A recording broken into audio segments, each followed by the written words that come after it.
नमस्कार सारे व्यूवर्स को और मीडिया कर्मियों का भी धन्यवाद जहां जहां जिस प्लेटफॉर्म से आप इस वीडियो को देख पा रहे हो। तो बात है तहसील ऑफिस की, जो घटना हुई है ये कल की वारदात है और जिनके साथ हुई है वो हमारे साथ मौजूद थे। मौजूद तो मैं भी था, लेकिन जो डॉक्यूमेंट्स थे वो काम इनका था। तो ये आपको बताएंगे कि कल क्या हुआ। हुआ ये कि कल हम गए थे, एक अपना ये छोटा सा काम था, डोमिसाइल का एक क्वेश्चन था, उसको लेके हम गए थे कल। तो कल सर बिजी थे, हमने कम से कम 11 बजे तक तो सर आए नहीं थे, तहसीलदार साहब। उसके बाद जब वो आए तो उनका कोई स्टाफ का उसके बाद मीटिंग शुरू हो गया। तो हम वेट करते रहे। हमने कहा थोड़ा तब तक आगे पीछे कहीं पूछ लेते हैं कि सर के पास क्या लेके जाना है, डॉक्यूमेंट्स वगैरह इसके लिए। तो वहां हमें मिल गए, अपने वहीं के एम्प्लॉय थे, असिस्टेंट थे, कौन थे पता नहीं, अक्षय जी। उनके पास जब हम गए तो उन्होंने हमें गाइड किया कि आप जाओ साहब के पास जाओ, इसका एक ऑप्शन है कि वो आपको एक सर्टिफिकेट देंगे प्रूफ के लिए कि जहां भी इस चीज की आपको जरूरत पड़ रही है तो वहां पे ये वो सर्टिफिकेट काम करेगा कि ये वही पर्सन है। नाम में कोई मिस्टेक हुआ है तो उसके लिए हो जाएगा, तहसीलदार साहब का जो भी आपको सर्टिफिकेट मिलेगा कुछ भी। तो जब उसके बाद कम से कम 12 साढ़े 12 बजे तक तो मीटिंग चल रहा था। उसके बाद हम वापस आ गए। हमने सोचा आज शायद बिजी रहेगा, ऑफिस बिजी लग रहा था, कम से कम 1 बज रहे थे, तब तक हम वहीं खड़े थे। उसके बाद हम वापस आ गए, हमने सोचा कल जाएंगे। तो आज जब हम गए सर के पास, डायरेक्ट हम सर के पास गए अपने डॉक्यूमेंट्स लेके। तो डॉक्यूमेंट्स जब हम उनको दिए तो वो डॉक्यूमेंट्स तो सर ने देखे ही नहीं। हमने सिर्फ अभी जुबानी कहा कि सर ये डॉक्यूमेंट्स का थोड़ा करेक्शन है डोमिसाइल का, तो इसका क्या प्रोसेस है थोड़ा बताओ, इसमें थोड़ा नाम का मिस्टेक हो गया है, सर ने गलत हो गया है, बाकी डॉक्यूमेंट्स से मैच नहीं हो रहा है। तो सर ने बताया तो इसमें मेरी गलती है क्या? हमने कहा नहीं सर, ये बात सुन के ही मतलब थोड़ा फील हुआ कि सर कैसे बोल रहे हैं हमारी गलती है। मैंने कहा नहीं सर, गलती हमारी है, या फिर जहां नेट पॉइंट से हमने ये सबमिट करवाया था ऑनलाइन तो उनकी गलती होगी।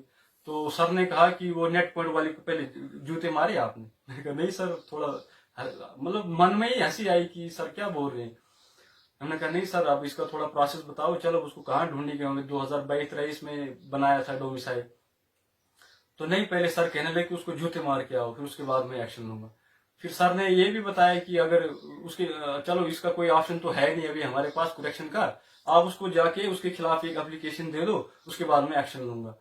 तो वो जब सब हमने सुना, फिर हमने सर को बताया कि सर आप प्लीज हमें प्रॉपर कोई गाइड करो, ये थोड़ा अर्जेंट है, ये कहीं फॉर्म भरना है, उसके लिए बहुत कम समय बचा हुआ है, तो इसको आप थोड़ा थोड़ा गाइड करो हमें। यही पूछने हम गए थे सर से। तो उन्होंने कहा बाद में कि मतलब उतनी सी वार्तालाप में ही उन्होंने अपने बैल बजाए और पीएसओ को बुलाया कि ये फालतू बंदों को कैसे अंदर आने देते हो आप, क्या है इनका। वो पीएसओ आए, क्या वो पीएसओ डिसाइड करेगा कि अंदर जाके हमने क्या कहना है क्या नहीं। तो बात तो हमारे सर के साथ हो रही है। तो सर ने डायरेक्ट पीएसओ को बताया कि ऐसे फालतू बंदों को आप क्यों अंदर आने देते हो। तो सर हमने कौन सा फालतू एक्शन किया, या कोई हम वहां कोई फेक वर्क कराने आए थे, कुछ भी आप समझो उसको। तो आगे मैं क्या कहूँ, हमारे साथ वहाँ नितिन जी भी साथ में थे और बहुत सारे स्टाफ भी थे वहाँ, और भी काम कराने वाले बंदे भी थे। वो प्रूफ है आपके साथ। तो थोड़ा आप नितिन जी भी बताएंगे आप। जी बिल्कुल जी। जो ही हम अंदर गए तो सर ने सबसे पहले तो कहा कि आप उसके बाद जाइए, उसके बाद यहाँ पे आइए। तो हमने कहा सर कि देखो इतना तो टाइम हमारे पास बचा नहीं है, क्योंकि जो फॉर्म्स है आया कि जो विडोज के लिए होते हैं उनके लिए बहुत कम टाइम बचा हुआ फॉर्म भरने के लिए। तो आप सर हमको सिर्फ हमें एक प्रोसीजर बता दो, बस हम वही कर लेंगे। हम कोई सिफारिश लेके नहीं गए थे, कोई किसी के अप्रोच पे नहीं गए थे। तो सर ने हमें कुछ भी बताने से मना कर दिया और बेल बजा के हमें बहुत ज्यादा वहां पे ह्यूमिलेट किया कि इनको कौन लाता अंदर, आप चेक करके नहीं भेजते हो। मतलब बहुत सारी ऐसी बातें जो है स्टाफ मेंबर्स के सामने इंसल्ट फील होता है। हाँ, और जो जितने भी वहां पे लोग और दूसरे काम के लिए आए हुए थे उनके सामने बहुत ज्यादा हमें तंगी महसूस हुई। तो मैं पूछना चाहता हूं सर कि अगर एक्शन लेने वाली बात है तो मुझे जरा एक चीज बताइए कि एसटी के लिए आम जनता जो है वो पटवार खाने में कितना पे कर रही है, क्या आपको इस चीज का पता? अगर नहीं पता है तो आप इसके लिए कमेटी बिठाइए, आप खुद जांच कीजिए कि कितना कुछ हो रहा है आपके नाक के नीचे या आपके अंडर जो जितने भी डिपार्टमेंट्स हैं, जहां तक पहुंचने का मार्ग आप तक है, वहां पे हमें कौन कौन से मुश्किलातों का सामने। ये एक आम स्टूडेंट जिसे अभी एसटी की जरूरत है, चाहिए फॉर्म्स अभी आप रिसेंटली आपने नोटिफिकेशन देखी होगी, पोस्ट ऑफिस के भी कुछ फॉर्म निकले हुए हैं और कांस्टेबल के भी निकले हुए हैं, और इसके अलावा जो दूसरे कॉम्पिटिटिव एग्जाम्स के लिए बच्चे जाते हैं उन्हें मिनिमम कितना टाइम लगता है। आपने तो बता दिया कि 30 दिन का मिनिमम टाइम होता है, इसका प्रोसीजर है। लेकिन सर आप मुझे एक बात बताए, क्या आपके पास ऐसे रिकॉर्ड्स हैं कि हर एक डॉक्यूमेंट जो है वो 30 दिनों के बाद ही बना है? आपने 1 या 2 या 3 या हफ्ता या 2 हफ्ते के अंदर किसी का भी डॉक्यूमेंट्स किसी के कहने पे नहीं बनाया, ऐसा तो हो नहीं सकता है। लेकिन हमारा दुर्भाग्य है कि आज पाडर में माता रानी की दया से तो सब कुछ है हमारे पास। अभी कहने को हमारे पास लीडरांस हैं, कहने को हमारे पास एसटी है, कहने को हमारे पास ऐसे ऐसे पॉइंट्स हैं कि हम क्या ही कहें। स्टेज लेवल की बात करें तो लीडर्स बहुत कुछ कहते हैं कि आज हमने पाडर में ये कर दिया, आज हमने पाडर में वो कर दिया। तो मैं बीडीसी डीडीसी सर को भी, जो एक्स बीडीसी सर हैं और जो करंट हमारे डीडीसी सर है, मैं उनसे भी कहना चाहता हूं कि आप लोग तहसील जो है अठोली में, आप लोग अठोली में हो तो आपको पता है कि ये ऑफिसर लोग हमसे या आम जनता से किस तरीके से सलूक कर रहे हैं।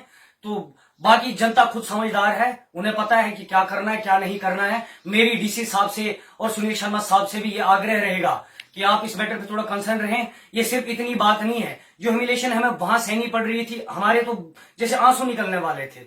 ऐसा हमें प्रतीत हुआ कि शायद हम बिना किसी अप्रोच के या बिना किसी के फोन के हम एक आम इंसान अपना काम नहीं करवा सकता है। धन्यवाद। और सबसे बड़ी बात कि एक ऑफिसर सर, अपने तहसीलदार साहब, उनका ऐसी बात करना, वो तो बिल्कुल मतलब अफसोस फील हो रहा है कि एक सर, उतने एजुकेटेड पर्सन ऐसी बात करेंगे कि ऐसे लोगों को आप कैसे अंदर आने देते हो।